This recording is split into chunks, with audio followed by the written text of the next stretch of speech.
Hello student, ছাত্রমিত্র mathematics. এখন যে আমরা অঙ্কটা সলভ করছি নবম শ্রেণী, কোষে দেখি 21 এর মানে 5-এর দাগের 6-এর অঙ্ক।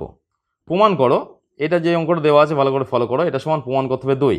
তাহলে আমরা সমান চিহ্নের বাম দিকটা বাম পক্ষ হিসেবে অর্থাৎ লেফট হ্যান্ড সাইড বাম পক্ষ হিসেবে আমরা বাম দিকে বসিয়েছি। এবার দেখো কীভাবে ক্যালকুলেশন করছি।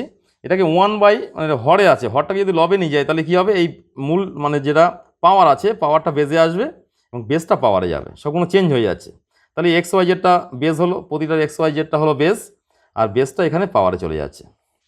তাহলে যে দেখো যেহেতু যোগের মানে সবার বেসটা একই থাকলে যদি যোগের আকার থাকে সেটা কী হয়, গুণ হয়, পরস্পর গুণ হলো। এক্স ওয়াই ওয়াই জেড এবং জেড এক্স পরস্পর গুণ হলো।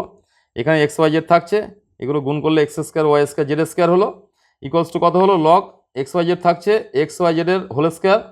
এই নিয়ম অনুযায়ী পাওয়ারটা বাম দিকে চলে আসছে, তাই 2 হলো। এখানে বেজ আর পাওয়ার সমান হলে কি হয়, 1 হয়। তাহলে 1 × 2 = 1। দেখো অঙ্কটা প্রমাণ হয়ে গেছে, এখানে 2 প্রমাণ করতে বলা হয়েছিল। তাহলে কত সহজ পদ্ধতিতে সহজভাবে অল্প সময়ের মধ্যে আমরা অঙ্কটা সলভ করেছি। তো এইভাবে সহজভাবে অঙ্ক শিখতে গেলে আমার যে অ্যাপটা আছে ছাত্রমিত্র অ্যাপ, সেটাকে ইনস্টল করতে হবে।